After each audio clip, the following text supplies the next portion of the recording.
Amém? Estamos nesse domingo, primeiro dia da semana, né? Noite fria. Tá frio hoje, mas Deus é bom, eu estou aqui bem agasalhado. Louvado seja Deus. E toda a glorificação, toda a exaltação seja dada ao nome do Cordeiro. Estamos aqui porque amamos a palavra do Senhor. Estamos aqui porque não há outro local melhor na face da terra, senão a casa de oração. Nós glorificamos ao Senhor pela presença dEle nesse ambiente. E nós sabemos que nessa noite de domingo, dia comemorativo do Dia dos Pais, né? Estamos aqui com o único propósito de anunciar o poder vivo dessa palavra do nome santo de Jesus. Amém? Amém. Como Deus dera uma palavra para mim, no Dia dos Pais, eu fiquei pensando, Senhor, que palavra eu posso pregar sobre os Dias dos Pais? E Deus me colocou no coração uma palavra que está lá em Lucas, doutor Lucas, aleluia, louvado seja Deus, capítulo 15, versículo 11 em diante. O tema da leitura, a parábola ou a história do filho pródigo. Louvado seja Deus.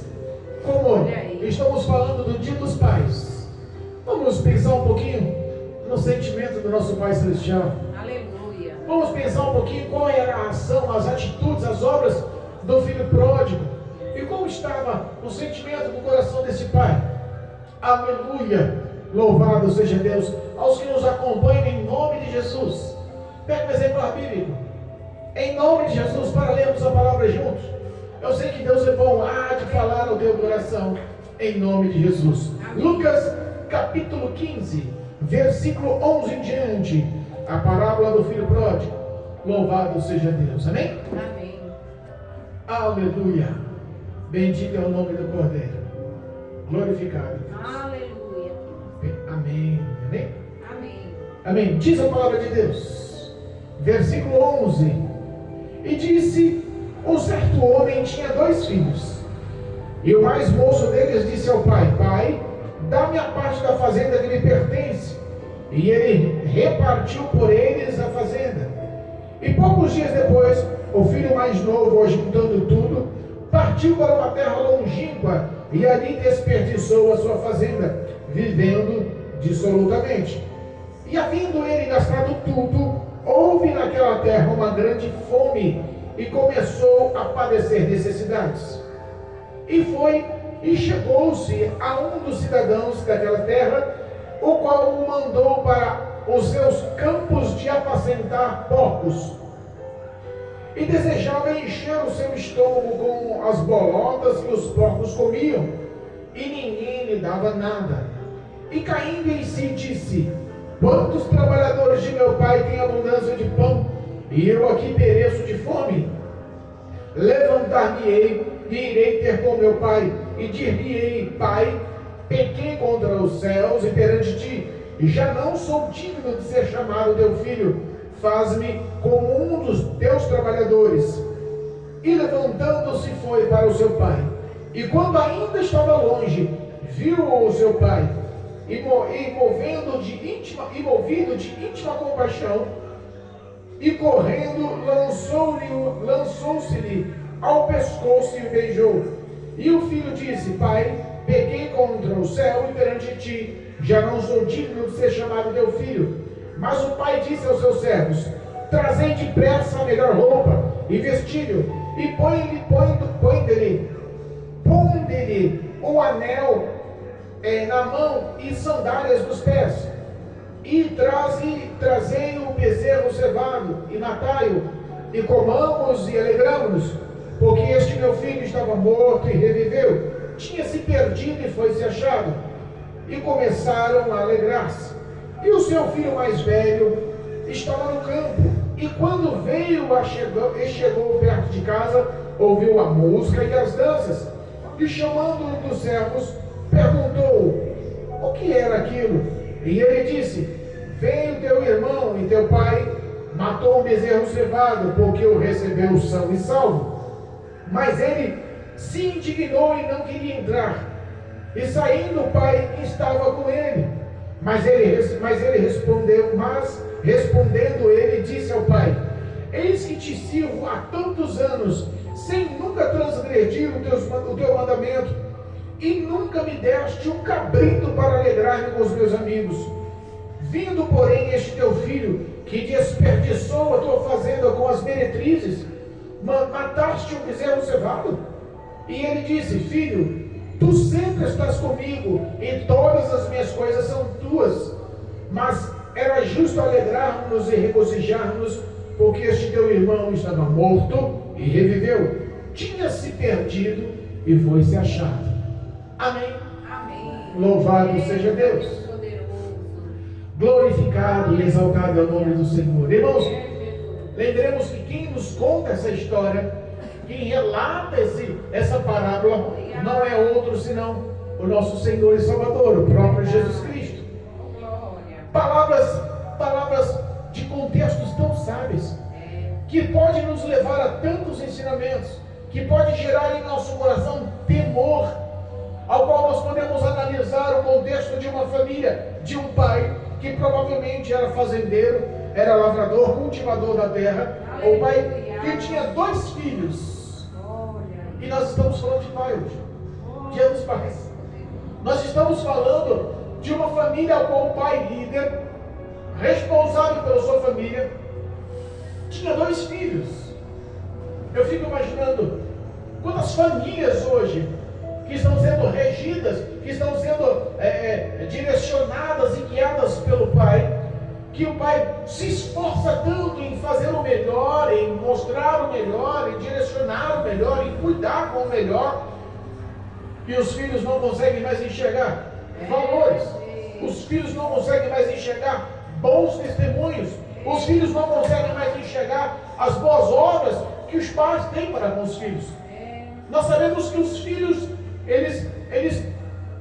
nesse contexto, os filhos, eles não tinham muita proximidade. O filho mais velho e o filho mais novo. Pastor, como assim? Não tinha proximidade? Não tinha. Os pensamentos de um eram diferentes do outro. As ações de um eram diferentes de outras. Provavelmente, a influência de amigos de um era diferente da influência de amigos de outros. Nós sabemos que o filho mais novo chega ao pai e pede a parte da herança, a parte da fazenda, a parte que lhe pertencia. Responda uma coisa para mim. O pai poderia negar a situação. Que história é essa de dar herança? Que história é essa de repartir a fazenda? Não, é meu. Quando eu viver, é meu. Herança é herança. Depois que eu morrer. Mas pastor, isso tem base bíblica? Tem base bíblica. Aleluia. Louvado seja Deus.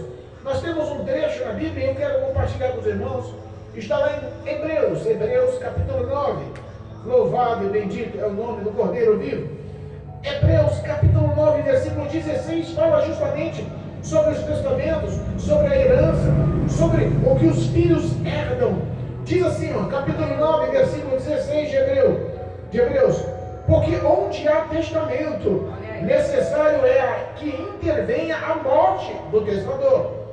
Onde há uma herança, necessário é que morra aquele que está dando a herança. Jesus.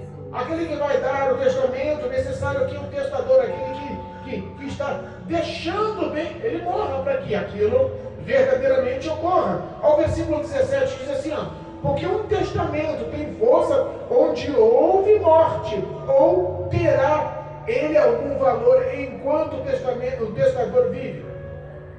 Se houver morte, se aquela pessoa que está deixando a herança morrer, aí tem valor o atestado, tem valor o que ele está deixando, tem valor a sua palavra, tem valor a herança, tem valor aquilo que está deixando.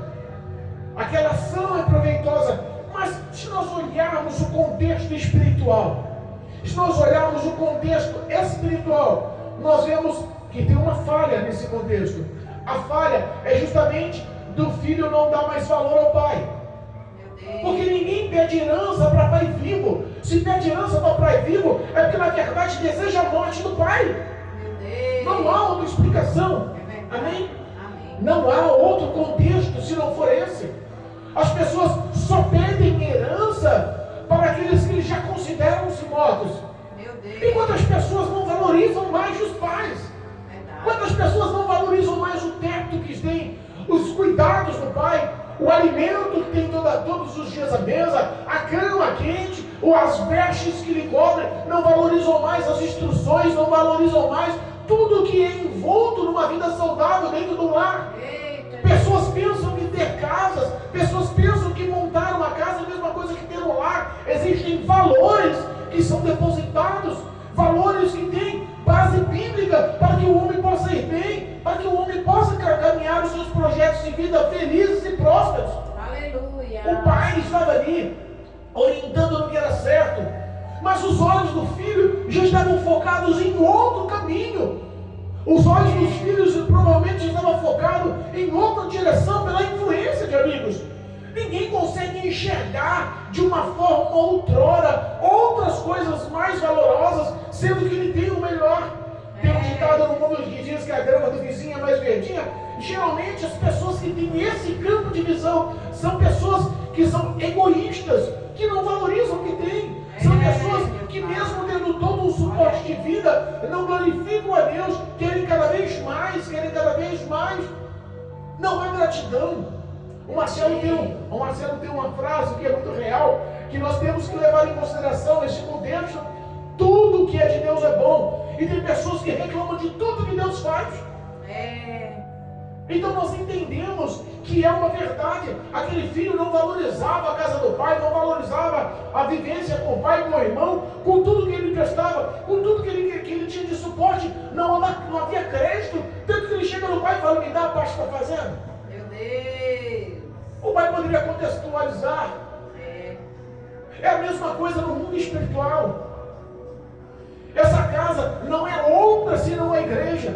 A casa, a fazenda, o que está relacionado àquele lar não é outro local senão a casa do Pai. Aleluia. Betel, a casa do pão, a casa de oração, a casa de relacionamento para com Deus. Aleluia. Não há outra simbologia a não ser essa. Mas as pessoas decidem achar, decidem andar, decidem valorizar os seus próprios valores. Verdade. E decidem abrir mão, decidem ir para caminhos que aos olhos dos homens parecem bons, que são visitados pela influência de amigos. Lembra do jovem Eutico?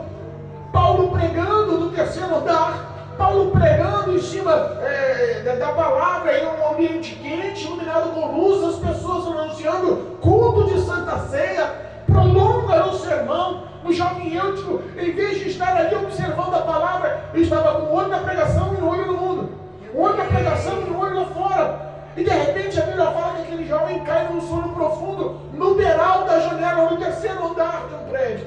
Meu Deus. Desequilibra. Olha aí. O sono profundo mata. Meu Deus. Provavelmente o filho pródigo que estava vivendo ao lado do pai, que estava vivendo ao lado do irmão, que tinha todas as regalias e todo o suporte que ele não valorizava mais. Quantas vezes nós comemos e bebemos todos os dias e esquecendo que as pessoas estão morrendo e padecendo aí pelas ruas com a falta do pão? Verdade. Há alguns relatos que temos que valorizar. Verdade. Estávamos num dia de semana, era logo de manhã, estávamos observando o caminhão do lixo viria, tem a recolha do lixo, se eu não me engano era numa segunda-feira isso. E é o dia que é mais forte a recolha dos lixos no nosso bairro. E antes da chegada do caminhão, um rapaz apressado, que catava reciclagem nos lixos, no lixo do vizinho em frente, começa a fuçar o lixo e encontra algumas caixas de pizzas. Ele começa a abrir aquelas caixas e encontra retalhos de pizzas comidas, pedaços de bolo mastigado, esfarelado. A fome, o desejo de comer era tão grande que ele juntou o resto de bolo na palma da mão, apertou e comeu. Pegou aqueles restos de pizzas e juntou tudo num saquinho plástico que pegou do próprio lixo e saiu comendo aquele negócio. Eu orei e falei: Senhor da glória, como pode? Não dá para mim ficar quieto. Eu chamei ele. E aí eu acabei dando um valor em dinheiro, minha esposa acabou dando um café da manhã, café com leite, pão, etc. E falamos do Evangelho, e anunciamos a palavra, oramos por ele, colocamos o nome dele no caderno de oração, convidamos ele a fazer parte do ministério, falamos do amor de Cristo Jesus. E aí eu fico pensando, Quantas vezes nós valorizamos o que temos à mesa? Quantas vezes nós valorizamos o suor do trabalho em uma simples oração? Obrigado, Senhor, pelo que temos em nosso armário como suprimento. Pelo que comemos e bebemos todos os dias em nossas mesas. Obrigado, Senhor, pela cama quente, pela roupa limpa, pelo calçado nos pés, pela saúde, pela paz, pela comunhão que há. Aleluia. Obrigado pela segurança. Obrigado pela tua palavra. Obrigado por tua presença. Aleluia. Sabe que algumas coisas passam batidos em nossos dia a dias. Quando a pessoa não tem a prática da palavra, quando ela só é um ouvinte esquecidiço da palavra, ela começa a dar crédito e valores a outras coisas. E aí que mora o perigo. Porque abre na junção da sua mente que ela pode depender de si próprio. E a Bíblia nos ensina a não se estrita em vosso próprio pensamento. Não confie na sua própria mente, no seu próprio pensamento, nos seus próprios conteúdos. Aquele rapaz, por conselhos, pela estiga, pela ostentação do que o mundo lhe oferecia, pede para o pai uma coisa injusta, mostrando para o pai que ele já não tinha crédito, não tinha mais honra, não tinha mais valor para ele. Meu Deus. No mínimo, o pai com o coração machucado, quebrado, irmãos, dia dos pais. Quantos param para analisar que nesse dia de comemorações, qualquer evento, qualquer dia que é festivo, nós vemos que as pessoas se reúnem, né? E fazem churrasco, e fazem festas, né? E decidem ir para a praia, para o campo, e comemoram, e é uma risaiada, e bebem, e comem numa gula, e às vezes se envolvem de uma forma tão grande nos festejos. E eu fico imaginando, Deus dos céus, como fica o coração do Senhor em tudo que Deus orientou ao homem para não praticar. O homem começa a praticar sem lembrar de Deus. O auxílio do Pai, a graça do Pai, o amor do Pai, a misericórdia do Pai, expressa dentro da palavra de Deus, que é o caminho. Aleluia. Que é o caminho de luz, que é lâmpada para os nossos pés. São colocados de lado. Nós vemos que nesses dias festivos as pessoas procuram os seus prazeres, as suas satisfações, mas não levam mais em consideração a palavra do Pai, não levam mais em consideração a vontade de Deus, não levam mais em consideração o que o Pai ensinou, o que o Pai auxiliou, mostrou como direção correta. E não há coisa pior ao coração de um pai que um filho desobediente. Não há. Você ama o filho, você defende, protege, auxilia, você sustenta, você educa, você investe tudo que você tem no teu filho, mas não há coisa pior do que ter um filho que não valoriza nada do que você faz. É ou não é? Que só te entristece, que só te desobedece, que se rebela contra você. Não há, a gente entende que não há prazer, não há satisfação. E as pessoas muitas das vezes não conseguem enxergar esse ponto de vista. Não conseguem enxergar esse ponto de vista, que as suas ações em qualquer dia festivo que desobedeçam ou que saiam de contratermo com o que Deus nos ensina, está magoando a Deus, está entristecendo o seu Pai, não está agradando. E a Bíblia nos ensina que nós temos que viver em obediência e fidelidade. Quando nós vivemos conforme a palavra de Deus, quando nós valorizamos o poder vivo dessa palavra, quando nós temos como prioridade o poder dessa palavra, pode ter certeza que Deus muda a vida do homem, que Deus toca na vida do homem, que Deus corrige, disciplina, auxilia, mas também dá vitória à vida do homem. Quantas pessoas estão pagando preço aí pela desobediência? Quantas pessoas que estão decidindo andar conforme o seu querer estão padecendo no mundo porque um dia deixaram de obedecer o Pai, porque um dia deixaram de obedecer o conselho de quem ama, decidiram sair dos caminhos do Senhor, decidiram abandonar a caminhada do ministério, decidiram parar de frequentar a igreja com tantas desculpas, com tantas filosofias, com tantos pensamentos, podem arrumar desculpas para muitas coisas, mas o íntimo do coração não está mais completo. Quando o homem sai da presença de Deus, entenda, ele começa a decair. Existe um abismo Um abismo chama o outro. A Bíblia fala que aquele pai, sem titubear, mesmo sem prazer, reparte o valor daquela fazenda, reparte a herança daquela fazenda, reparte o grande conteúdo daquela fazenda nos 2 filhos. Ele podia ter dividido para 13, também estava vivo, mas não. A Bíblia fala que ele dividiu para os seus 2 filhos. Verdade. Ele abriu mão dos seus valores, abriu mão do seu trabalho, do seu esforço, abriu mão de tudo que ele viveu a vida inteira para obter aquilo, só para cumprir conforme a palavra. Divide para mim, dá-me a minha parte, pai. O pai vai e divide nos 2. Olha aí. Pouco tempo depois, entenda, que às vezes o coração do menino mais novo era um coração, podia ser um coração iludido. Vou pegar esse dinheiro, eu vou investir, eu vou fazer um comércio, eu vou ganhar, eu vou me sustentar, eu vou me elevar, eu vou crescer. Talvez não da forma de meu pai como lavrador, talvez no comércio, talvez com empréstimos, eu não sei. Mas talvez o projeto do coração daquele menino, ao sair dos seios, do braço, do apoio, da guarda do pai, talvez no momento seriam bons. Mas quando o homem sai da presença de Deus, quando o homem sai do refúgio que é Cristo, a Bíblia fala que ele se perde. Olha aí. A palavra do pai estava morto e reviveu.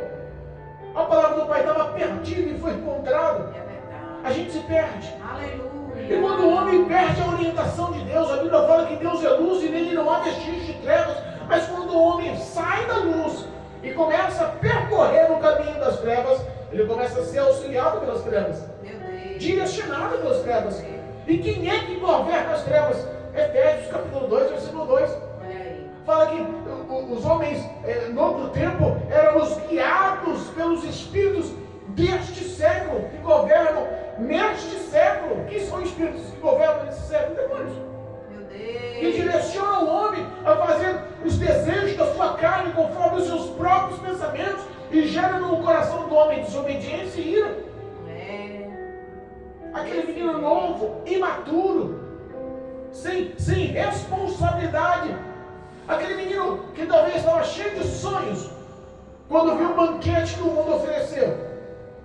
Quando ele viu toda a ostentação que o mundo mostrava. Provavelmente se encheu de amigos. Na casa do pai é difícil encontrar um amigo que ele esbanjar, porque tem consciência dos valores de Deus. Aleluia. Mas quando sai do caminho do Senhor, pode ter certeza que o caminho deixa de ser estreito. O caminho deixa de ser difícil. O caminho deixa de ter doutrina. Na casa do pai ele tinha que acordar a tal hora, ele tinha suas obrigações, ele tinha também um momento de lazer, ele tinha também um momento de alimentação, ele tinha um momento também pessoal. Mas fora da casa do pai não há disciplina, não há ordem, não há decência. De repente aquele jovem enche de amigos, porque a Bíblia fala que ele gastou todo o valor da sua fazenda de uma forma absoluta. O que significa isso? Irresponsavelmente. O dinheiro que vem fácil, vai fácil. E quantas pessoas estão iludidas? Quantas pessoas acham que o mundo é a direção? Quantas pessoas acham que o ganho fácil, a origem fácil, o enriquecimento ilícito é o caminho correto? Trouxa quem perdeu, eu sou esperto. Eu vou passar para trás. Eu vou tomar essa daqui com facilidade. Eu vou tomar um proveito em cima dessa situação com facilidade. E querem um enganar o outro. A Bíblia nos ensina que o caminho do ímpio vai de mal a pior. Um engana o outro. É a verdade do mundo. O mundo te oferece tantas luzes, tantos prazeres, tanto brilho, mas é enganação. Há caminhos para o homem que parecem bons, mas são caminhos que direcionam-se e que levam o homem à morte. Pessoas que vivem na ostentação, achando que os prazeres da vida são envoltos no que bebem, no que comem, no ambiente que vivem, no carro que anda, na empresa que trabalha, nas viagens que fazem, nas postagens que se expõem. A felicidade não é resumida no prazer carnal.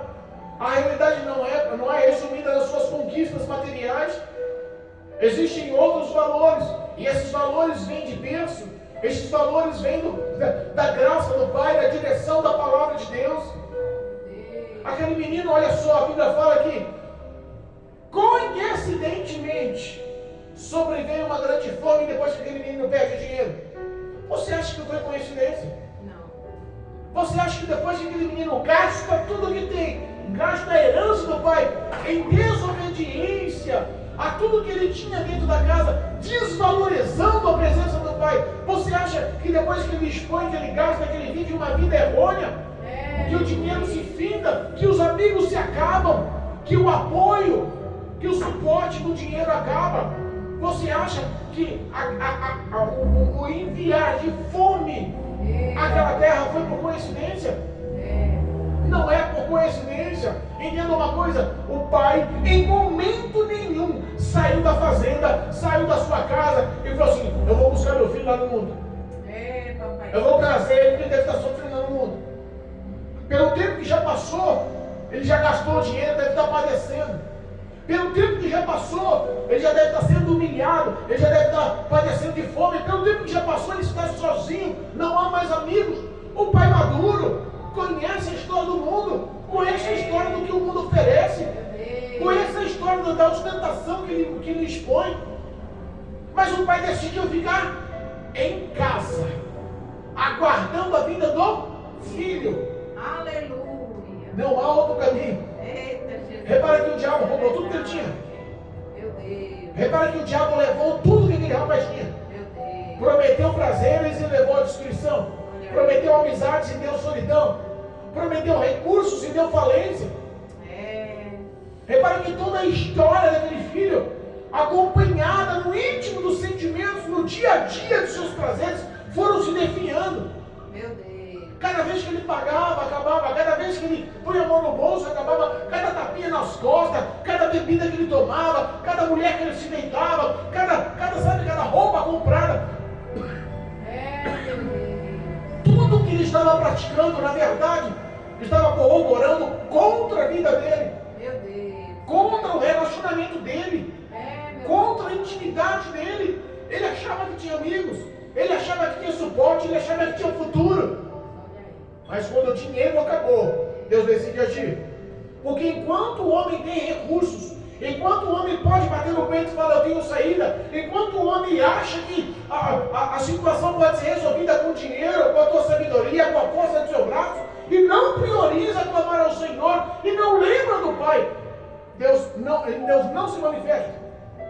Desse jeito. Quando a vida do homem vai indo de vento em polpa.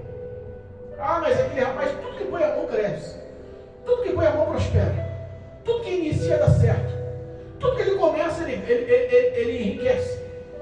Olha, por que aquele lá que faz tudo de errado está andando de carro importado?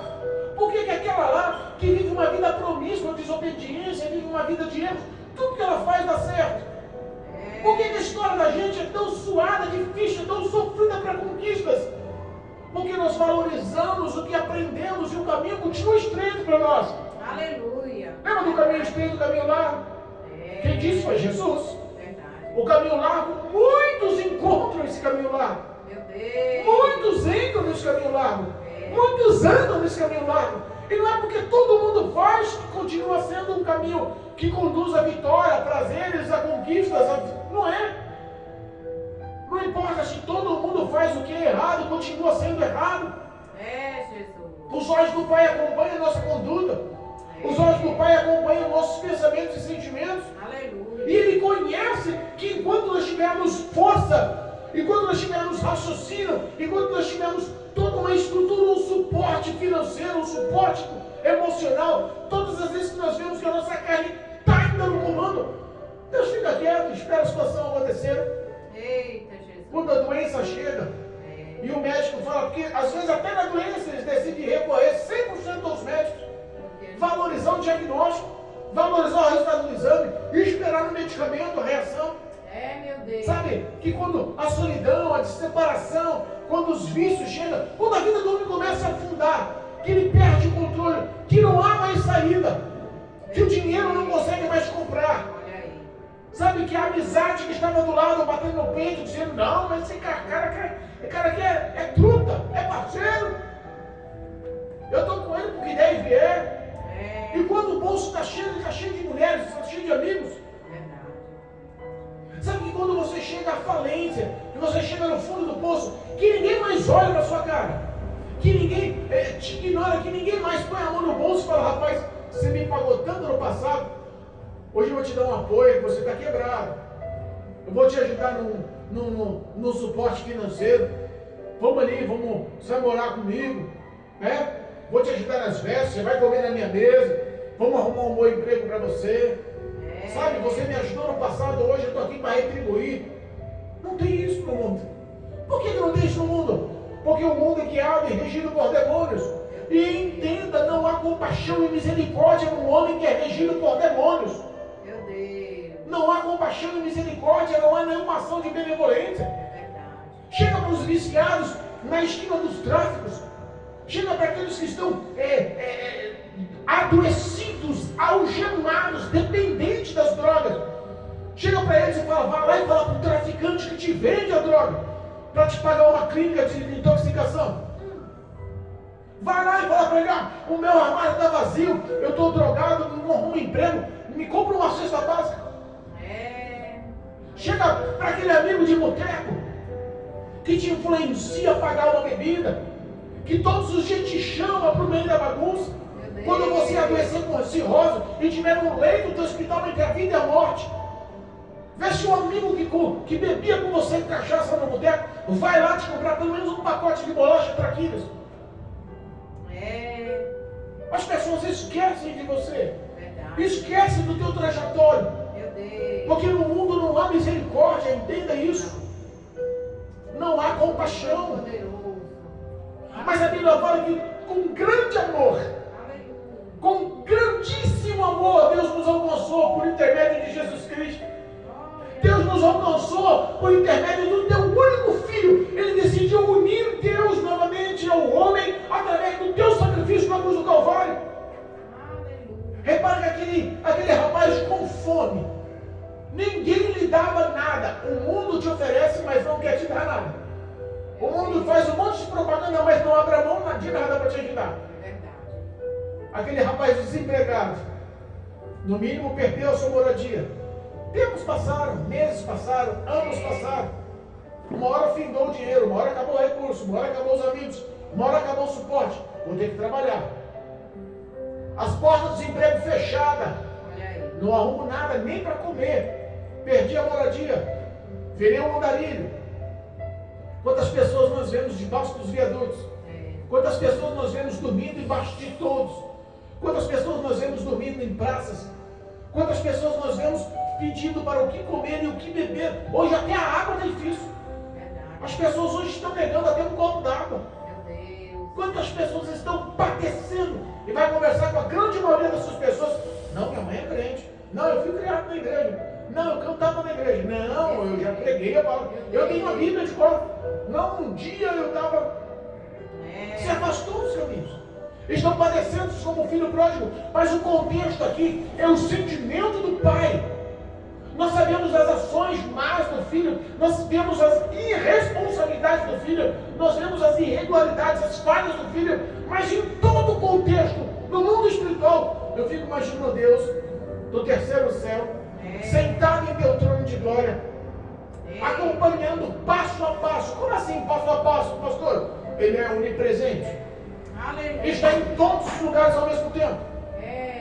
Ele sabe quando você vai deitar, ele sabe quando você sai para o trabalho, ele sabe quando a barriga está vazia e não há recurso, ele sabe se você está trabalhando ou você não está trabalhando, ele sabe da sua saúde, ele sabe dos seus maus tratos, ele sabe das suas necessidades, ele conhece as suas mazelas, ele sabe toda a sua história, e ele não te perdeu de vista como um Deus onipresente. Do terceiro céu, ele acompanha a tua jornada. Aleluia, é verdade. Parece que não, mas ele não te perde de vista. Parece que não, mas ele não confunde nem a sua voz. Parece que não, mas ele sabe teu endereço. Aleluia. Parece que não. Pode ser que pai e mãe pode até te esquecer, irmãos até te esquecer, amigos até te esquecer, os relacionamentos, patrões até te esquecer, mas o Senhor não te esqueceu. Onipresente. E esse mesmo Deus onipresente também é um Deus onisciente. Ele conhece o íntimo dos teus pensamentos. Ele conhece o íntimo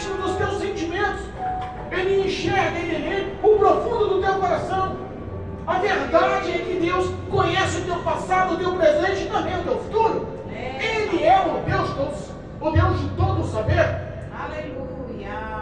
E Ele acompanhando a tua cruz, sabendo a tua necessidade. É no momento que Ele age, aquele filho pródigo, enquanto ele estava na tua irresponsabilidade com meretrizes, Deus acompanhava os passos. Mas no momento certo, porque Deus conhecia os pensamentos e sentimentos, no momento certo Deus agiu. Acabou os recursos. Agora a solidão está no coração dele. Agora os amigos se findaram. Olha aí. Agora a necessidade está acompanhando ele. Agora os males estão lhe acompanhando. Então entenda, naquela situação de dor, naquela situação de ruína, nós vemos que é a hora que Deus começa a agir. Acabou os recursos do homem. Meu Deus. Deus decide mandar uma fome naquele lugar. Olha aí. Então todos os males que acontecem em sua vida nem sempre são vindos do inferno, nem sempre são vindos de demônios, nem sempre tem a liderança do diabo. Às vezes é o próprio Deus que permite passar. Às vezes é Deus apertando para que você abra a sua visão e o seu entendimento, para que se aconchegue ao Senhor novamente. Aquele homem procura emprego de um lado, procura emprego do outro. Aquele que um dia tinha todo o prazer na casa do pai, procura de um lado, procura do outro. Aquele que tinha o que comer na casa do pai todos os dias, aquele que tinha onde dormir, onde beber, o seu tempo. Eita, Aquele homem olha de um lado e para o outro e ninguém lhe dá nada. E sai de um herdeiro Olha aí. da casa do pai e vai para um chiqueiro de porcos, que é a maior humilhação que há entre os judeus. Criação de porcos. Meu pai. Um homem manda que ele quer trabalhar para mim, cuida lá no chiqueiro dos porcos. Meu Deus. Sem recursos ele vai cuidar. A Bíblia não fala quanto tempo ele cuidou. A Bíblia não fala quanto tempo ele ficou no subjugo de trabalho desse homem. Não fala o nível de humilhação, de solidão, de necessidade que esse homem passou. Mas eu imagino que era tão difícil, que era tão cruenta a situação, que a Bíblia fala que ele olhando os porcos comendo o chiqueiro, Meu Deus. ele sentiu vontade de comer. Eu imagino o estômago como estava com fome, como estava fechado. Eu imagino a necessidade de comida que o organismo daquele homem pedia, a ponto de ele quebrar o bloqueio, de quebrar o tabu e dizer: vou comer com porcos, estou desejando comer o que eles comem. Eita, Jesus. Qual o nível que às vezes as pessoas vivem? Nós temos o exemplo das pessoas que estão se alimentando do que tem na lata do lixo na sociedade atual. Meu Deus. Será que há algum valor, há alguma apreciação, há algum prazer de Deus nos céus olhando o ser humano que Ele criou, a sua imagem e semelhança, que Ele deu o fôlego de vida, que fez o homem para o adorar, para ter uma vida plena e abundante, para ter a eternidade ao lado do Pai? Será que há algum prazer dos céus de Deus olhar o homem comendo na lata do lixo e falar assim: foi o que eu projetei para você? Estou tendo alegria nessa sua atitude? Continua assim que você vai bem? Não é esse prazer de Deus. Não é essa alegria de Deus, pelo contrário, gera dor, gera mais, gera tristeza no coração do Pai. Mas aí, nessa situação, a Bíblia fala que meio em trevas, mesmo perdido, mesmo morto espiritualmente, ele dá um relampejo de saudade do passado. Entenda, o diabo roubou tudo, mas não roubou o desejo de relacionamento com Deus. Olha aí. O diabo fechou as portas em todos os lados, mas não conseguiu roubar o trajeto de volta para a casa do Pai. Aleluia. Porque quando o homem verdadeiramente ainda tem temor no coração, Deus dá um relampejo dele lembrar: eu era feliz na casa do Pai e não sabia. É verdade. Eu tinha conforto na casa do Pai e não sabia. Eu tinha auxílio na casa do Pai e não sabia. Eu tinha um amigo no meu Pai e não sabia. Eu tinha todo o suporte na casa do Pai e não reconhecia. Pessoas que estão nos ouvindo hoje, afastadas, bêbadas, drogadas, traídas, abandonadas, adoecidas, olham assim, podem analisar ouvindo essa palavra: um dia na casa do Senhor eu tive tanta alegria ao louvar. Um dia na casa do Senhor eu tive tanta alegria em pregar. Um dia na casa do Senhor eu tinha tanto prazer nas orações. Um dia na casa do Senhor eu tinha tanto prazer em evangelizar. descansar. Um dia na casa do Senhor eu tinha tanto prazer. E o que aconteceu? papai. Na vida daquele rapaz, ele caiu em si e deu aquele estralo e falou assim, não, mas peraí. Na casa do meu pai, os trabalhadores do meu pai têm abundância de pão, o que eu estou fazendo aqui? Verdade. Vou reconhecer o meu pecado. Eu vou assumir as minhas mazelas. Eu vou me direcionar lá para a casa do meu pai. O caminho da igreja continua aberto, a porta da graça continua aberta. O amor de Cristo continua o mesmo. Os planos do Senhor não mudaram da mesma forma. Aleluia. Mas eu vou confessar a Deus. Eu vou confessar ao meu pai. Pequei contra os céus. Pequei contra ti, meu pai. Nem digno de ser chamado filho. Olha, me trata só como um dos seus trabalhadores. Quando a gente fala em trabalhadores, existe uma diferença de trabalhador e servo. Aleluia. Servo era aqueles que viviam na fazenda. Era aqueles que estavam ao tratar daquele senhor, daquele fazendeiro, daquele pai. Eram íntimos, próximos, diariamente estavam do lado. Comiam, bebiam e tinham as suas moradias dentro da fazenda. Eles eram acolhidos pelo fazendeiro. Aquele pai direcionava todos os valores aos seus servos. Mas trabalhadores era diferente. Trabalhadores era a classe mais baixa na hierarquia profissional. Por quê? Eles eram diaristas. Olha aí. Eles trabalhavam quando lhe contratavam. Era paga por dia. Ao término do dia o dinheiro estava na mão. Entenda uma coisa. Um trabalhador que trabalha na diária, nem todos os dias trabalha. Enquanto os servos dão conta da fazenda, não tem um trabalhador de fora vindo prestar serviço. E mesmo ele vendo que os trabalhadores são a mais baixa nível profissional, que tem um menor lucro, menor ganho, eles falam, aqueles trabalhadores do meu pai têm abundância do que comer em casa. E eu estou aqui, olhando os porcos comendo e imaginando se eu vou comer ou não vou comer. Meu Deus. Quer saber uma coisa? Vou verdadeiramente se humilhar debaixo das onipotentes mãos do Senhor. Aleluia. Vou verdadeiramente dobrar os meus joelhos no chão, com o coração quebrantado, assumir o meu pecado, abandonar o meu pecado, porque quem sabe a misericórdia e a graça do Senhor me envolve novamente. Quem sabe o meu pai me trata só como um dos seus trabalhadores. Eu não quero ser como filho mais não. Porque esse é o pensamento de uma pessoa que está com vergonha de Deus. O pecado gera vergonha. O pecado gera vergonha. Meu Deus. Entenda uma coisa. Deus acompanha o seu calvário. Deus, Ele nunca te perdeu de vista. Aleluia. Deus, Ele te conhece. Ele tem poder de mudar a história. Verdade. Mas Ele só toma atitude quando você verdadeiramente se dobra e confessa. Acredita no poder da oração. Aleluia. Lembra do que Deus te prometeu. Sabe qual o poder da presença do Espírito Santo na tua vida. Oh, Jesus. Volta para a casa do Pai. No caminho, nem chegou ainda, glória. Aleluia. Nem chegou ainda. A Bíblia fala que o Pai vendo ele de longe, Olha aí. Oh, glória. sem tomar satisfação. A leitura diz que ele não falou, cadê meu dinheiro? A Bíblia não fala assim, onde você gastou aquilo que você levou. Eita, A Jesus. Bíblia fala que o Pai não chegou para ele e tomou satisfação de nada. Olha aí. A Bíblia fala que o Pai olhou para ele, sem pensar no que é material, sem pensar no que é profissional, sem pensar no que é financeiro. Aleluia. Olhou para ele como filho. Olhou para ele como uma pessoa que estava morta, perdida. E viu nele vida. E viu que ele foi verdadeiramente trazido ao caminho. Abraça o filho. Jesus, poderoso. Lança-lhe ao pescoço com um abraço. Olha aí. Começa a beijá-lo. Ele confessa, porque tem que haver confissão, entenda. A remissão só acontece quando o homem decide confessar os seus pecados. Deus Todo-Poderoso. Quando decide crer na oração que Jesus é o nosso advogado justo, que nos ama e intercede por nós junto ao Pai. Houve sim morte. A morte de Jesus nos dá a herança da vida com Deus. É por isso que nós temos Cristo como advogado hoje.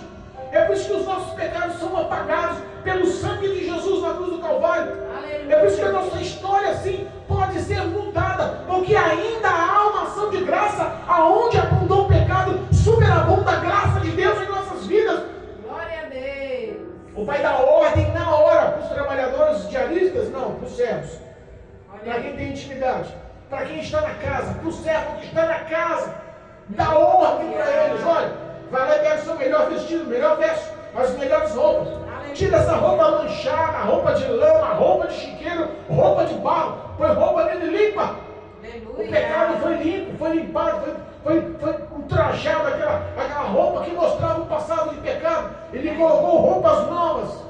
Aleluia. Tira essas roupas e põe roupas novas. Põe ali um anel de autoridade. Você não vai ser tratado como um trabalhador. Você é meu filho. Põe um anel de autoridade na mão dele. Ele volta para a casa do pai. E a Bíblia nos ensina que tira o homem do charco, do pecado de lobo e põe ele assentados em lugares de príncipes. É o Senhor que nos faz. Aleluia. Dá ele também sandálias. Porque quem não tem calçado é escravo. Quem não tem calçado é servo. Quem não tem calçado não faz parte da família, não tem herança. Olha aí. Põe ali sandálias nos pés. Glória a Deus. E faz o seguinte, vai lá no campo e pega um bezerro gordo. Tem que ser grande, gordo. Bezerro é a carne melhor que tem. Aleluia. Bezerro é a melhor comida. Bezerro, e pega um grande, um gordo. Porque muita gente vai se festejar hoje. Muita gente vai se alegrar hoje. A Bíblia nos ensina a se alegrar com quem se alegra. Eles fizeram uma grande festa, chamou os servos, os empregados, os trabalhadores, chamou todos da casa, dançaram, comeram, beberam, se alegraram. É o que a Bíblia nos ensina. Aleluia. Mas repare uma coisa, quando o desviado entra na igreja, nem todos que estão na igreja sabem recepcionar. É verdade. Quando o que está afastado, vivendo o pecado no mundo, e a história dele realmente é de marcar, porque o que ele fez no mundo realmente nos choca. Quando ele volta para a igreja, são recepcionados como Paulo foi recepcionado. Senhor, tem certeza que você quer curar esse Saulo da cegueira? Esse homem é perseguidor. Eu fiquei sabendo que ele bate nos crentes. Eu fiquei sabendo que ele estoura as portas, arrasta os crentes para fora. Homem, mulher, criança, velho, não tem jeito. Ele espanca e lança na prisão. É esse tipo de gente que você quer abençoar? É, Jesus. Nem todos que estão na casa do Senhor, nem todos que vivem como filhos na casa do Senhor, verdadeiramente são filhos do Senhor. Meu Deus. Chegou o irmão mais velho, vê aquelas festas, aquela música alta e fala, mas que história é essa? Está acontecendo? Vem um e fala, teu irmão voltou, são e salvo, seu pai está tão alegre, você não tem noção, está todo mundo comendo e bebendo, mandou matar um boi gordo lá, está todo mundo feliz. Se revolta. Porque aquele que tem inveja no coração não participa de festas. Aquele que tem inveja no coração não entra na casa do pai quando há festa e comemoração. Meu Deus. A inveja é uma coisa maligna. É uma coisa que gera morte espiritual.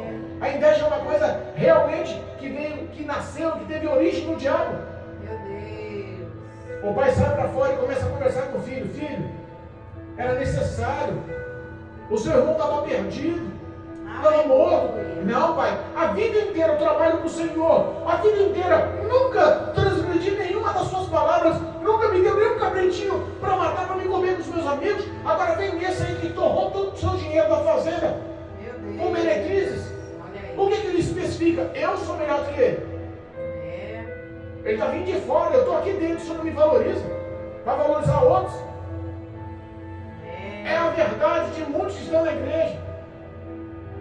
A inveja levou Caim a matar Abel. Meu Deus. A inveja foi descrita aos olhos de Deus numa oferta. Deus tem que aprovar primeiro você, depois a oferta de holocausto. Foi o que aconteceu com Caim e Abel. Deus adverte Caim. Caim, se fizeres o bem eu não vou receber.